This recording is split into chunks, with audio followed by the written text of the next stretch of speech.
Hi guys, akkam jirtu microeconomics waan chapter 2 oligopoly model part 1 isaa kanaan dura wajjin laalleerra viidiyoo isa warra laala dursanii isa laaluu dandeessu kun microeconomics 2 chapter 2 oligopoly model part 2 isaati.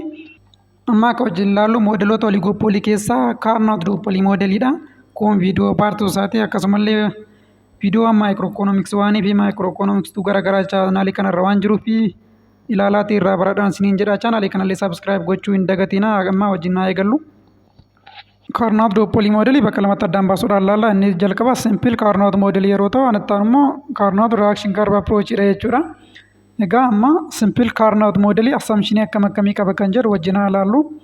Egaa simple Carnot modeliin assumption isaa keessaa inni jalqaba fiirmii lama jira A and B.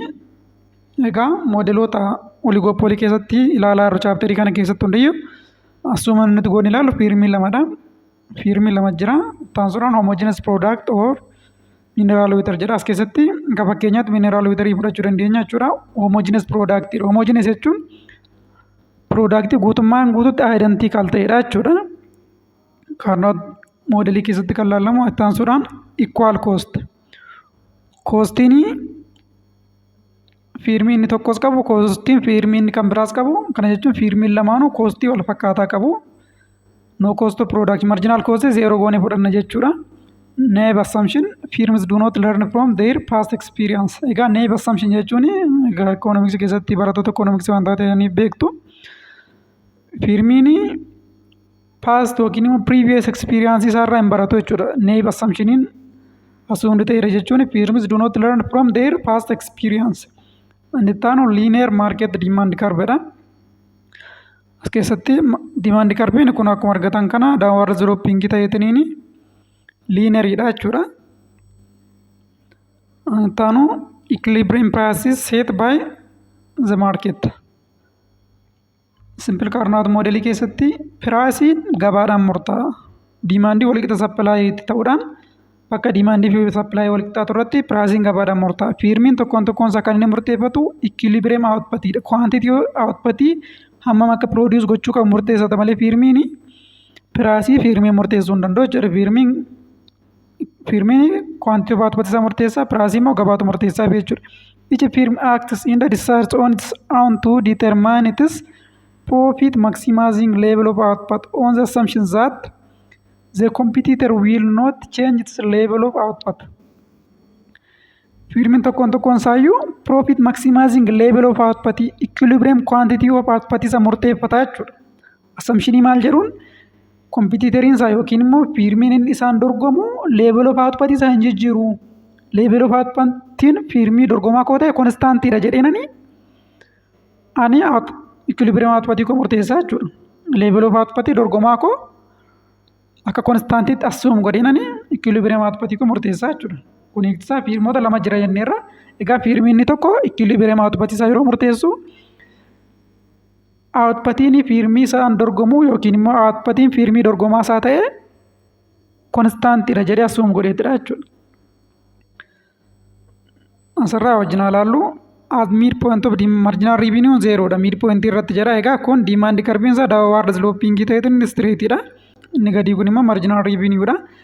Egaa equilibrium irratti marginal revenue bakka zeeroo ta'u kanatti equilibrium kana jechuun demand curve kun walakkaa isaa irratti jechuudha. Deemee dhufe iddoo kanatti haafi isaati.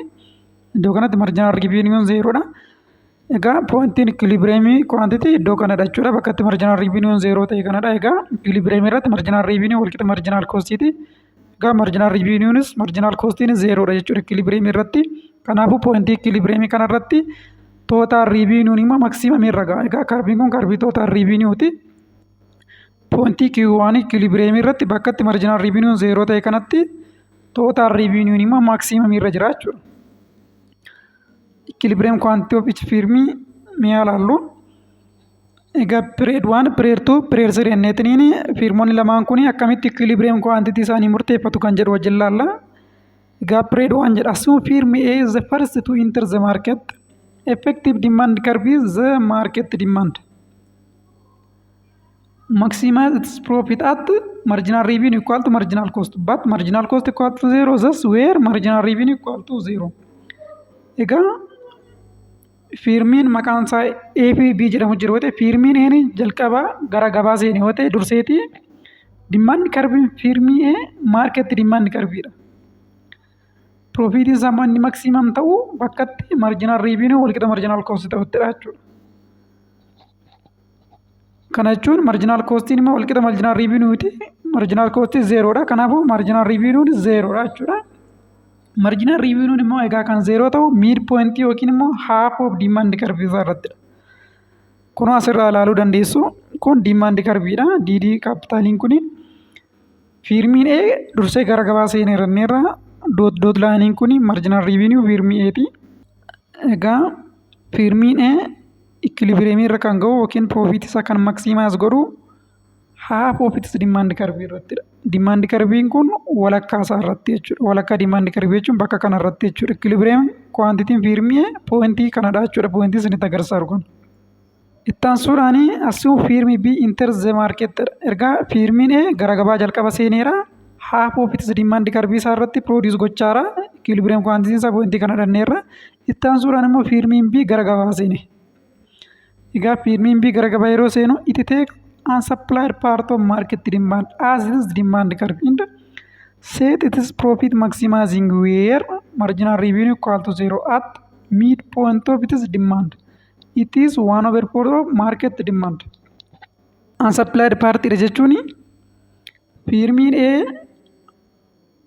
pointii walakkaa kanarratti haafii kanarratti produce godhanneerra. Equilibrium quantity isaa iddoo kanadha. Kanaafuu fiirmiin B immoo unsupplied partii isa garana jiru kana haafii kanarraati isa garanatti jiru akka demand curve isaatti fudhataa jechuudha. Kanaafuu demand curve fiirmii B immoo pointii kanarraa kaasee kan jirudha. Pointii haafii kanarraa kaasee jirutuun demand curve fiirmii B'ti malee market demand curve isa guddaa kana miti jechuudha kan B. Kanaafuu fiirmii B'dhaaf demand curve isaa walakkaa kanarraa kaasee kan jirudha. Kanarra marginal revenue fiirmii B immoo kunoo dot laayinii kanadha.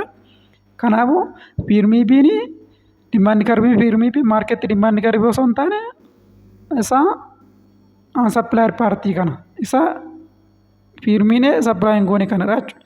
Kanaafuu fiirmiin B's immoo equilibrium irra kan ga'u bakkatti marginal revenue isaa zeeroo ta'e kanarrattidha. Pointiin kun immoo pointii irratti fiirmiin B equilibrium quantity isaa produce godhudha jechuudha. Equilibrium quantity fiirmii B pointii kanadha. Kanaafuu pointii kanarraa kaasnee amma kanatti olaalle demand curve fiirmii B bakkatti half of its demand curve. Demand curve fiirmii B pointii kanaa kaasee amma iddoo kanaatti jenneerra walakkaa kana irrattidha jechuudha. Walakkaa isaa irrattidha.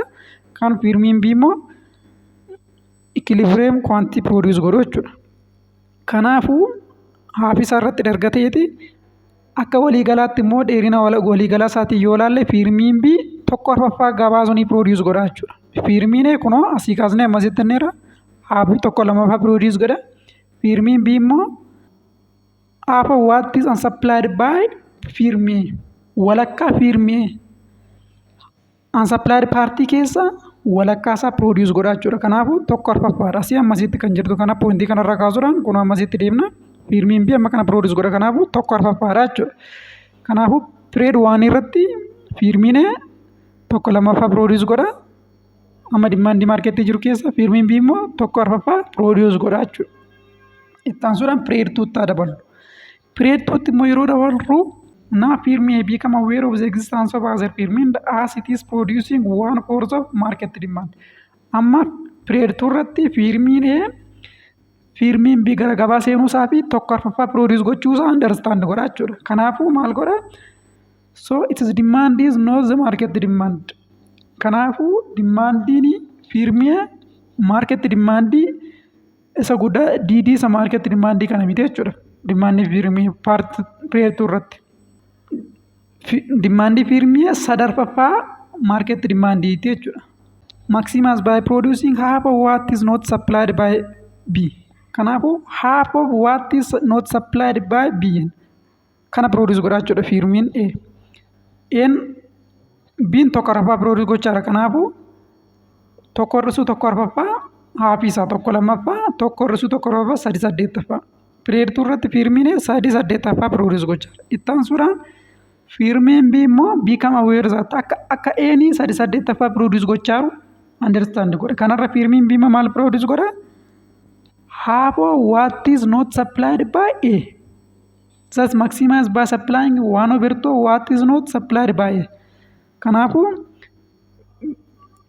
een saddeettaffaa produce gochaa yoo ta'e kan een produce gochaa hin jirre tokko hir'isu saddeettaffaati. Kanaafuu walakkaa kanaa jechuun tokko lamaffaa baasu tokko hir'isu saddeettaffaa 5/6 kanaa jechuudha. Firmiin B period 2 irratti kan produce godhu. Bifuma kanaan itti fufa period 3nis. Kanaafuu period 3 irratti immoo firmii adjust again by producing 1/2 what is not supplied by B. Tokko lammaffaa kan B'n producing goone produce godhaa jechuudha. Firmii B2 adjust again by producing tokko lammaffaa what is not supplied by A. Kanaafuu period 1, period 2, period 3, period 4 itti fufaa deemaa jechuudha. Bifuma kanaa yeroo itti fufu period 1, period 2, period 3, period 4 period continues jedha. Bifa kana fakkeenya kaa ribaas yoo goone samma period 1 irratti firmiin tokko lammaffaa produce godha. Firmiin B immoo tokko lammaffaa baasu tokko hir'isu tokko lammaffaa. Kana jechuun tokko arfaffaa produce godha. Period 2 irratti immoo firmiin half of what is not supplied by firmii B. Kana jechuun 1/2 1 minus 1/4 3/8 dhufa jechuudha. Kan period 2 irratti firmii B immoo tokko lamaffaa tokko hir'isu saddeettaffaa 5/6 dhufa. Period 3 irratti firmiin tokko lamaffaa tokko hir'isu 5/6 kana ta'a jechuudha. Isa firmiin B producing goone walakkaasaa jechuudha. 11/32 dhufu firmiin B immoo tokko lamaffaa tokko hir'isu 11/32 21/60. Bifa kanaan period 1, 2, 3, 4 itti fufaa jechuudha. Simple Carnot modeling. Egaa baay'ee salphaadha. A market share of any number of firms in the market is measured by market share any number of firms. Baay'inni firmoota gabaa keessa jiranii innidhaan bakka bu'ee yeroo ta'e market sharein tokkoon isaanii tokko over 1 plus n kana ta'a jechuudha. Example, if total demand of market at zero price is 120 units and 5 firms are there in the market, demandii walii galaa 120dha. Baay'inni firmii jiru immoo 5dha yoo ta'e, what is market share of each firm and how much does a firm supply? Kanaafuu market sharein 1 over 1 plus n dha. Kana jechuun 1 over 1 plus 5 n jechuun baay'ina firmiiti jechuudha. Kun meeqa dhufa? Tokko ja'affaa. Kanaafuu tokkoon firmii tokko ja'affaa gabaasuni produce godhu jechuudha. Egaa foormulaadhuma kana keessa buusuudha. Inni baay'ina firmiiti. Kanaafuu total demandiin gabaasuni immoo 120 jedhamee giibaniin kennameera. Kanaafuu supply of jechuun supplying tokkoon firmii tokko ja'affaa baasuu 120 units. Kanaafuu demandiin jiru 120 yoo ta'e tokkoon firmii 20 units produce godhu jechuudha. Kana jechuun tokko ja'affaa demandii suni. Kana jechuun 20 units produce godha jechuudha tokkoon firmii. Taansuudhaan Carnot reaction curve approach ilaallu. Assumptioniin Carnot reaction curve immoo akkuma suni 2 firmii sadha A fi B firmii lamatu jira. Homogeneous productidha. Product identical ta'e dhiyeessu jechuudha. Homogeneous jechuun different costdha. Egaa simple Carnot keessatti amma yeroo ilaalle equal cost jenneetiin hin jalqabne, asitti garuu different costdha. Assumptioniin Carnot reaction curve approach immoo different costdha. Costiin firmiin lamaanii wal caalachuudha. Both firms are now in the set equilibrium quantity simultaneously assuming output of the other is constant. Firmiin lamaan iyyuu neebiidha. Kana jechuun past experience isaanii irraa hin baratanii jechuudha. In the set equilibrium quantity simultaneously assuming output of the other is constant. Egaa firmoonni kun output firmii kan biraa akka constantitti assume gochuudhaan equilibrium output dhuunfaa isaanii murteessu malee collusive miti. Non collusive modelidha waan ta'eef dhuunfaa isaaniitiin equilibrium quantity of output isaanii kan murteessan agreementiidhaan firmii walii galee miti. Iddoo firmoonni walii galanii murteeffatu ta'eeti profit isaanii maximize godhu turan. Amma garuu neebiidha. Past experience isaanii irraa hin baratani. Kanaafuu dhuunfaa isaaniitiin simultaneouslyidha garuu kan isaan murteeffatan. Dhuunfaa isaaniitiin firmiin ofiisaa murteeffataa jechuudha equilibrium quantity of output isa. Garuu simultaneously jechuun at the same time yeroo wal fakkaataa ta'etti equilibrium quantity of output isaanii murteeffatu. Garuu kan isaan decide godhan mari'atanii osoo hin taane dhuunfaa isaaniitiinidha jechuudha. Equilibrium price set by market. Egaa piraasiin gabaadhaan murtaa'a. Bakka diimaandii walqixa sappilaay ta'e irratti piraasiin gabaadhaan murtaa'a malee Carnot reaction curve approach keessatti firmiin ofiisaa piraasii murteessu. Kanaaf firmiin kan inni murteessu maalla? Quantity of outputidha jechuudha. Price set by amount of output of A and B. Q jechuun quantity of outputiin firmii lamaanii quantity of output of firmii A plus quantity of output of firmii B dha. Ida'ama isaaniiti. Egaa hammi A fi B'n produce godhe total supply gabaa suniiti jechuudha. Change in either of quantity of A or quantity of B or both affect the supply and the change in equilibrium price because price is set where demand equals supply. Egaa firmiin A quantity of outputiin isaa QA dha. Firmiin B quantity of outputiin isaa QB dha. Yookiin firmiin A yookiin firmiin B yookiin immoo lamaan isaanii hamma quantity of output isaanii yoo jijjiiran kana jechuun yoo dabalan yookiin immoo yoo hir'isan supply ni jijjiirama jechuudha. Firmiin tokkichi kophaatti fakkeenya quantity of output dabaleera taanaan total supply dabaluu isaati. Maalla ida'ama lamaan isaati waan ta'eef total supply. Firmiin quantity of output hir'iseera taanaan supply hir'achuu isaati. Kanaafuu firmiin tokkichi kophaatti yookiin immoo firmiin lamaan isaanii quantity of output isaanii yookiin yoo dabalan yookiin yoo hir'isan supply ni jijjiirama waan ta'eef equilibrium price'iinis change ta'a jechuudha. Because equilibrium price'iin gabaadhaan murtaa'a jechuun bakka itti demandii walqixa supply ta'e irratti murtaa'a waan ta'eef supply'n kun amountiin supply jijjiiramnaan equilibrium price'iinis hin jijjiirama jechuudha. Kanaafuu change in either quantity of A or quantity of B or both affects supply and change in equilibrium price. Kanaafuu quantity of output isaanii firmoonni yeroo jijjiiran equilibrium price'iin hin jijjiirama wajjin jechuudha.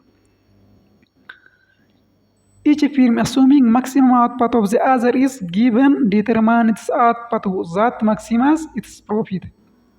Profit jechuun total revenue minus total cost dha. Profit in firmii A total revenue of firmii A minus total cost of firmii A dha. Profit in firmii B total revenue of firmii B minus total cost of firmii B dha.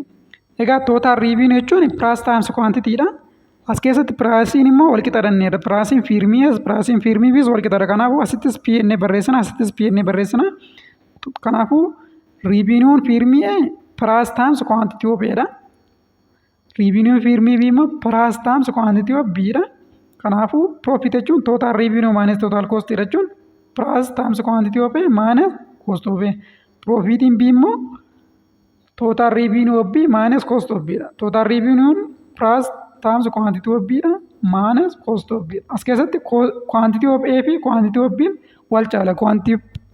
Quantity production isaanii equilibrium irratti amma firmiin A produce godhuu fi amma firmiin B produce godhu wal caala. Maal dhuunfaa isaaniitiin murteeffatu waan ta'eef piraasiin isaanii garuu wal fakkaata. Kanaafuu walumaa galatti profitiin isaanii bifa kanaan barraa jechuudha equation isaa.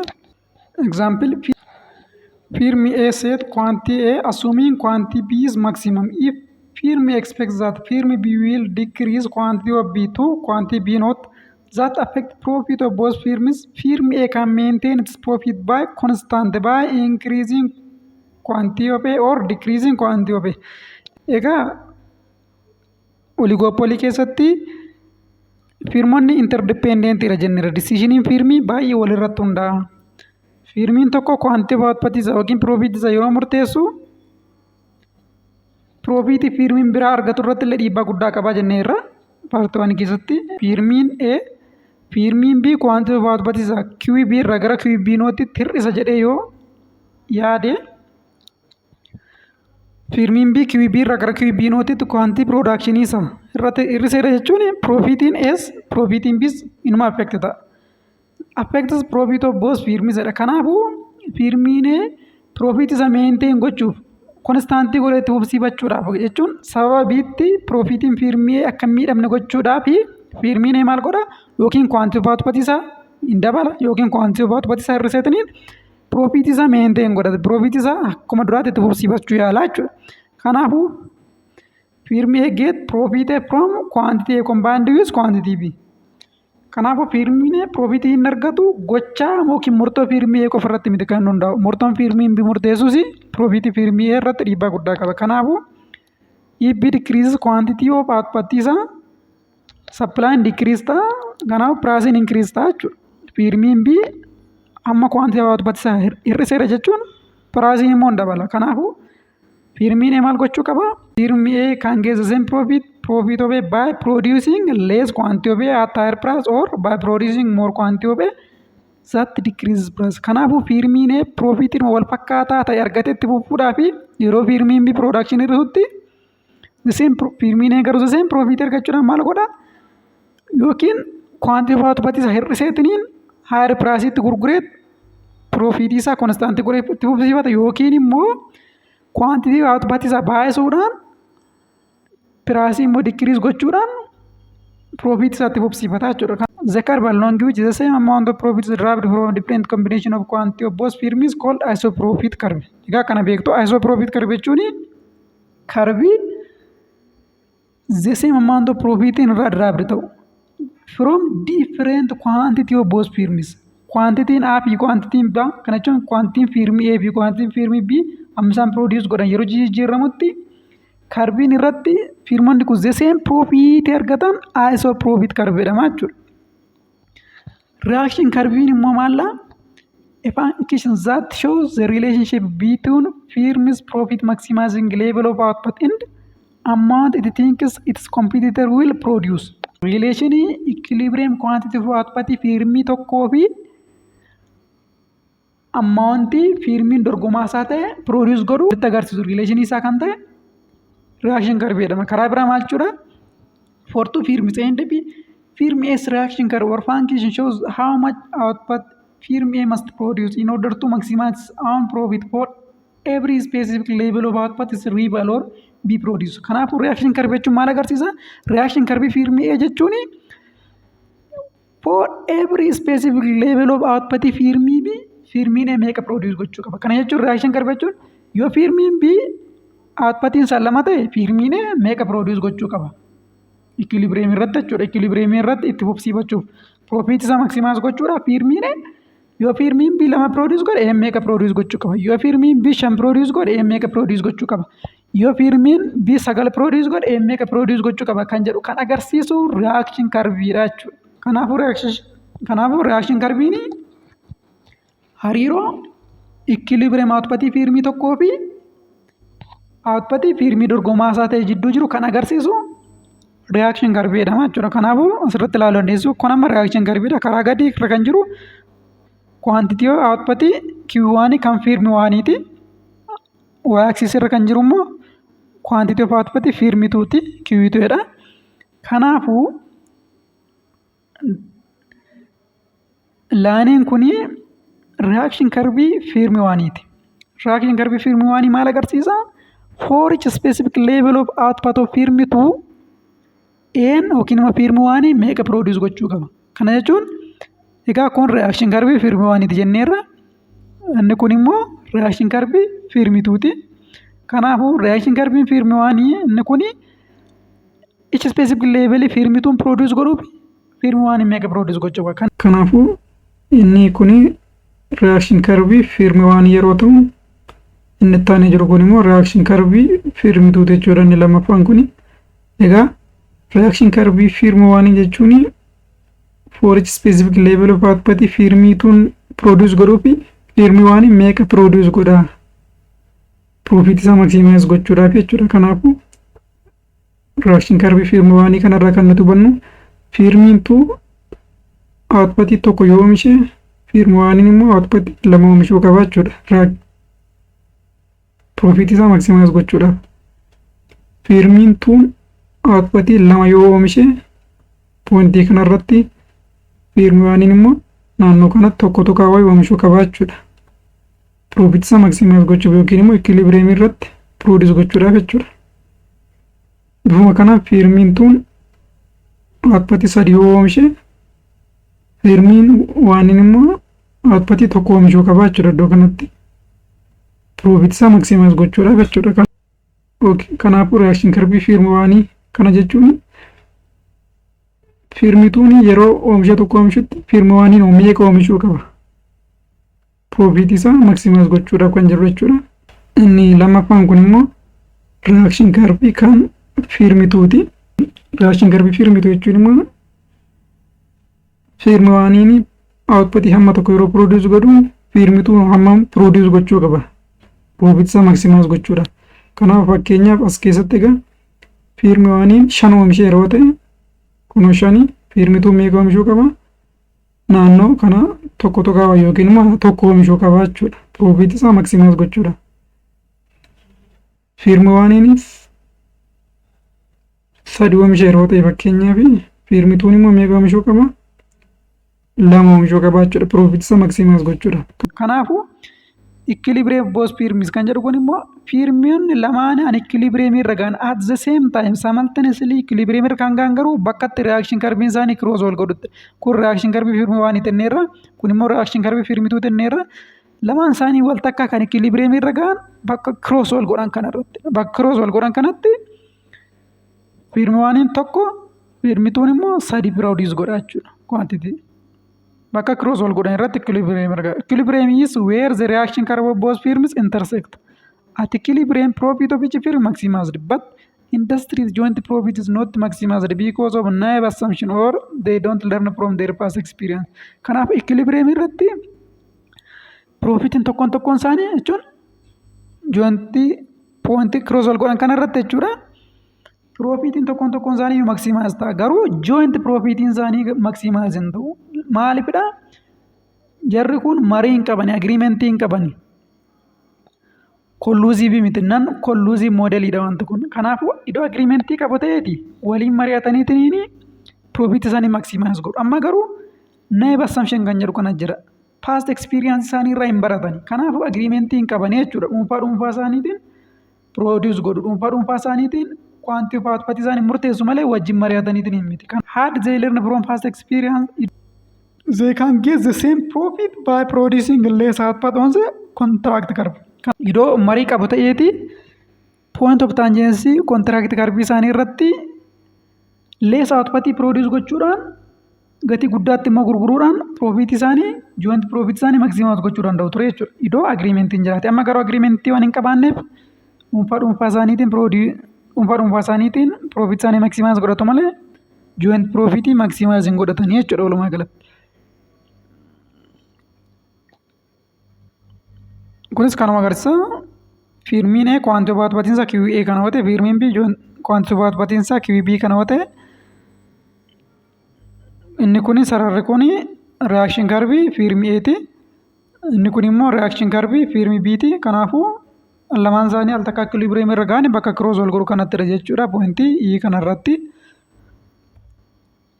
Example kana ilaallee haa xumurru paartisa kana. Suppose there are two firms supplying homogeneous product. Market demand Py equal to 60 minus 2y. Cost of firm 1 equal to C1 equal to y1 square. Cost of firm 2 equal to C2 equal to 4y2. Where y is output or Q and y equal to y1 plus y2 and P is function of y plus depends on output. Then warra kana barbaadeedha. Asoo profit function of firm 1 and firm 2. Fan reaction curve function of firm 1 and firm 2. Equilibrium output isaanii y1 fi y2 equilibrium price taansuudhaan graafika aseedha. Taansuudhaan equilibrium profit of both firms in industry jedhee gaaffii kana gaafata. Walumaa galatti firmoota lama jira homogeneous product dhiyeessu. Market demand isaanii 60 minus 2y. Y jechuun quantity of output Q dha jechuudha. Y jechuun as keessatti quantity of output dha. Q inni bakka buusuu dandeenya. Firmi 1 costiin isaa y1 square dha. Firmi 2 costiin isaa y2 square dha. Egaa y1 jechuun Q1 jechuudha. Quantity of output firmi 1 ti. Y2 jechuun immoo Q2 jechuudha. Quantity of output firmi 2 ti. Kanaafuu y1 fi y2 small bakka buusne kun quantity of output firmi 1 firmi 2 jechuudha. Y capitaliin kan bakka buusne kun immoo ida'ama quantity of output firmi 1 fi firmi 2 jechuudha. Kanaafuu y1 plus y2 firmi 1 fi firmi 2 kan isaan produce godhan output isaa walitti ida'ama jechuudha. Capital Y kun. So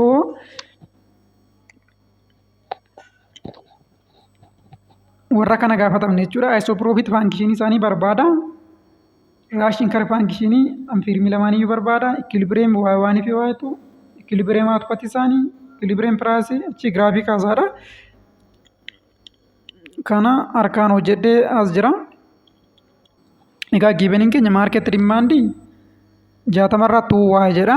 Y'n quantity of output jedhanneerra. Costiin firmi 1 y1 square dha. Costiin firmi 2 4y2 dha. Egaa waa'ee kaapitaaliin kun immoo kwaantifaatubatti fiirmii lamaan hidhama isaaniiti waa'ee waan waa'ee tura jenneerra. Kanaafuu gaaffiin jalqaba isoo piroofiit faankishinii barbaadeedha.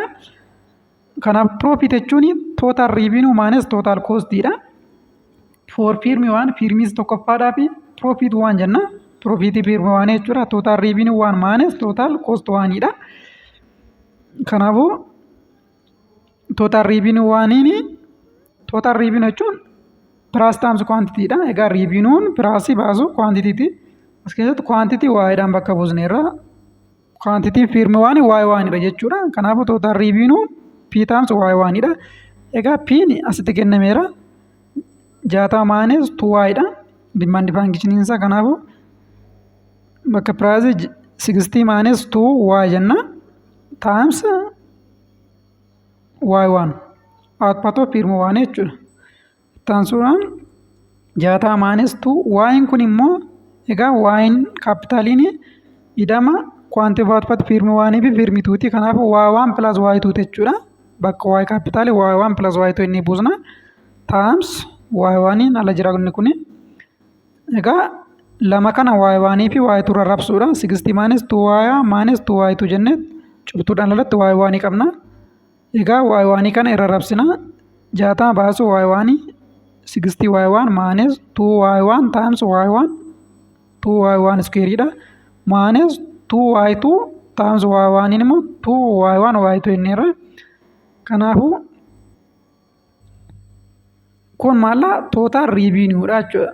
Tootaal riiviinuu bifa kanaan arganne faankishinii isaa. Tootaal koostiin fiirmii waanii immoo waa'ee waan iskeeriidha. Kanaafuu piroofiitiin fiirmii waanii tootaal riiviinuu fiirmii waan maanes tootaal koost fiirmii waanidha. Kanaafuu bakka tootaal riiviinuutti isa marganne kana bakka buusna 60 waa'ee waan maanes 2 waa'ee waan iskeer maanes 2 waa'ee waan waa'ee tuudha. Maanes jennee tootaal bakka tootaal koostii immoo waa'ee waan iskeerii kana bakka buusna jechuudha. Maanes waa'ee waan iskeerii. Kanarraa kana yeroo jennu 60 waa'ee waan maanes negatiiv 2 waa'ee waan iskeerii fi maanes waa'ee waan iskeeriin kun maanes 3 waa'ee waan iskeerii dhufa. Maanes 2 waa'ee waan waa'ee 2 kana ta'a jechuudha piroofiitiin fiirmii waanii. Faankishiniin piroofiitiin fiirmii waanii kana ta'a jechuudha. Kan fiirmituu immoo tootaal kan fiirmituu immoo piroofiit equal tootaal riivinuu fiirmituu maanes tootaal koost fiirmituu. So tootaal riivinuu fiirmituu piraas taamsi kwaantifaatubatiidha. Tootaal riivinuun kanaafuu piraas taamsi kwaantifaatubatiinsa waa'ee tuudha. Fiirmituu piraas taamsi waa'ee tuudha. Egaa piraasiin 60 maanes 2 waa'ee jenneerra taamsi waa'ee tu.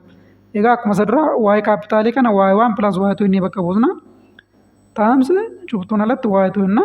60 maanes 2 taamsi waa'ee waan 2 waa'ee maanes 2 taamsi waa'ee tu maanes 2 waa'ee tu cubtuudhaan alatti meeqaan baasna waa'ee tuudhaan baasna jechuudha. So yeroo rarrabsinu 60 waa'ee tu maanes 2 waa'ee waan waa'ee tu maanes 2 waa'ee tu iskeerii dhufa jechuudha. Malla waa'ee tu cubtuudhaan ala jirtu kana hundaanuu baasna jechuudha warra keessa jiraniin kana dhufa.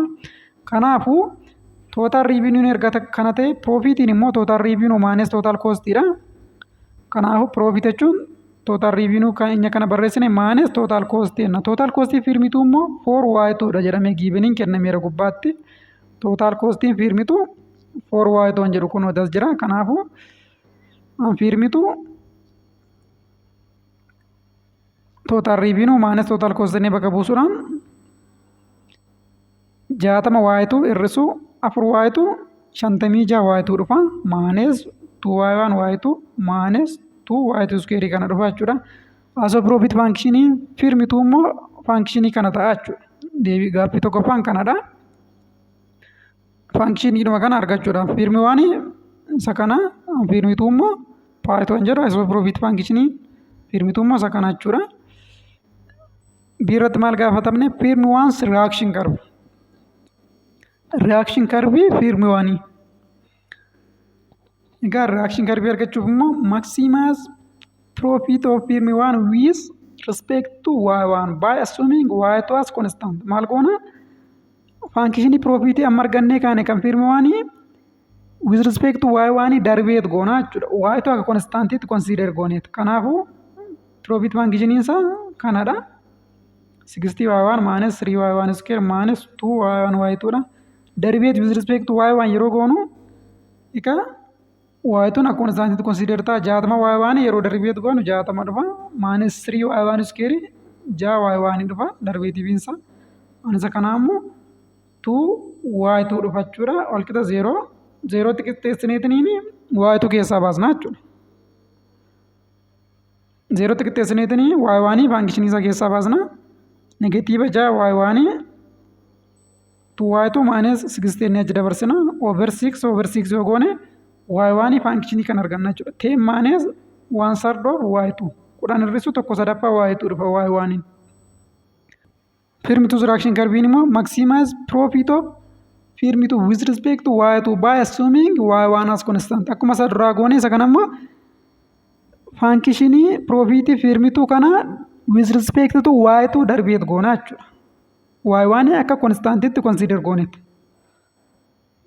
Kanaafuu faankshinii profit firmitu 56 y2 minus 2y1 y2 minus 2y2 square dha. Kana yeroo darbeet goonu with respect to y2 yeroo darbeettu 56 irrisu 2y1 minus 4y2 dhufa wal qixa 0 gochuudhaan y2 faankshinii kana keessa yeroo baasnu 14 irrisu duwwaa tuqaa y1 dhufa faankishiniin kun. Kanaafuu reaction curve faankshinii firmi waan y1 kana kudhan irrisu tokko sadaffaa y2ti. Reaction curve faankshinii firmitu immoo y2 kanadha jechuudha 14 irrisu duwwaa tuqaa y1. Caarratti maal gaafata equilibrium of y1 and y2. Equilibrium haatupatti y1 fi y2 barbaadaa'edha. Kana jechuun bakkatti karbii giraafii duraa irratti yeroo ilaalle bakkatti reaction karbii lamaansaa cross wal godhu irratti equilibrium irra gaa jenne irra waan ta'eef equilibrium y1 y2 argachuuf equationii y1 kanaa fi y2 kana simultaneously solve gooneet value y1 fi value y2 arganna jechuudha. Kanaafuu is where the reaction curve of the two firms intersect. Bakkatti reaction curve isaan intersect wal godhu argachuudha kan. So solve the system of equation of the two reaction curves. Egaa y1 kudhan irrisu tokko sadaffaa y2ti y2 immoo 14 irrisu duwwaa tuqaa y1ti. Jara kana lama solve goone value y1 value y2 yeroo argannu bakkatti inni intersect wal godhu arganna jechuudha. Kanaafuu faankshinii y1 kana y2 keessa galchina. Kanaafuu y2 jechuun 14 irrisu duwwaa tuqaa y1 dha. Kanaafuu 14 irrisu duwwaa tuqaa 5 bakka y1 jedhu kanatti kudhan irrisu tokko sadaffaa y2 galchina. Kudhan irrisu tokko sadaffaa y2 galchuudhaan y1 6 tuqaa 4 y2 immoo kudhan tuqaa 8 arganna jechuudha. Kana simultaneously yeroo solve goonu y1 y2 yoo barbaadan substitution methodii fayyadamuu dandeessu. Methodii barbaadan system of equation into variable kana solve gochuudha. y1 6 tuqaa 4 y2 kudhan tuqaa 8 dhufa.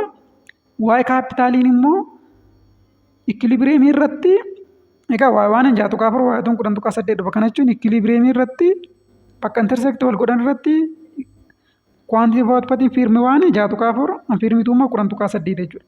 Kanaafuu walii galaa isaa capital y1 plus y2 dha waan ta'eef 17 tuqaa 2 dhufa jechuudha. Dirratti immoo equilibrium price nu gaafata. Kanaafuu value y1 y2 erga argannee booda substitute equilibrium quantity of y1 and y2 into market demand. Kanaafuu market demand function isa 60 irrisu 2y1 plus y2 waan ta'eef value y1 fi y2 arganne kanas gochuudhaan p arganna jechuudha equilibrium price.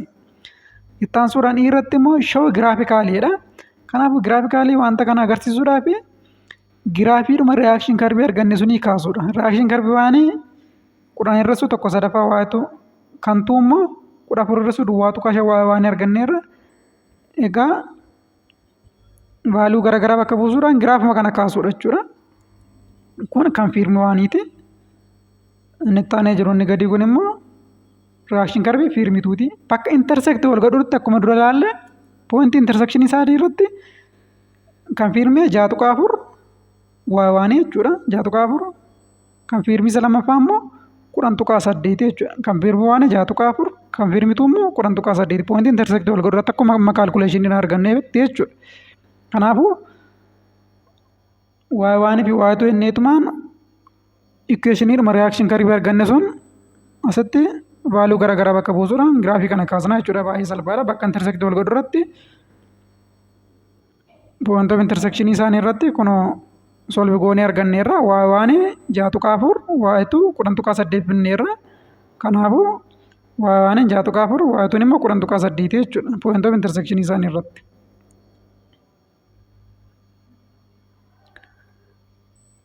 Taansee F'n immoo equilibrium profit of firm and industry. Egaa equilibrium profit immoo argachuuf function profit irratti argannedha jechuudha. Function profit irratti function profit kan firm waan irratti 60 Y1 hir'isuu 3 Y1 square hir'isuu 2 Y1 Y2 inneerra. Kanaaf bakka Y1 6.4 bakka Y2 immoo 10.8 kana bakka buusuudhaan profitiin firm waan 122.8 dhufa. Kan firmituus immoo function profit firmituu kana keessa Y2 fi Y1 equilibrium irratti arganne kana bakka buusuudhaan kan firmituu 233.28 kana dhufa jechuudha. Kanaafuu equilibrium profitiin an industry immoo profit firm waanii fi equilibrium profit firmituu walitti dhabuudhaan arganna jechuudha. 356.16 kana dhufa. Egaa viidiyoo kanaan kaarnaa duopolii moodelii wajjin laalleerra. Egaa viidiyoo paartii waan isaa irratti immoo kinkii diimaand garbii wajjin laalleerra. Egaa paartii sadaffaa irratti immoo beertiraand duopolii moodelii fi steekelberg duopolii moodelii kan wajjin laallu ta'a. Hagammaatti waan waliin turtaniif galatooma. Viidiyoo kana laayik gochuu hiriyoota keessaniif illee sheer gochuun dagatiin chaanaalee kana immoo sabskiraayib godhaa. Waan waliin turtaniif galatooma nagaan ture.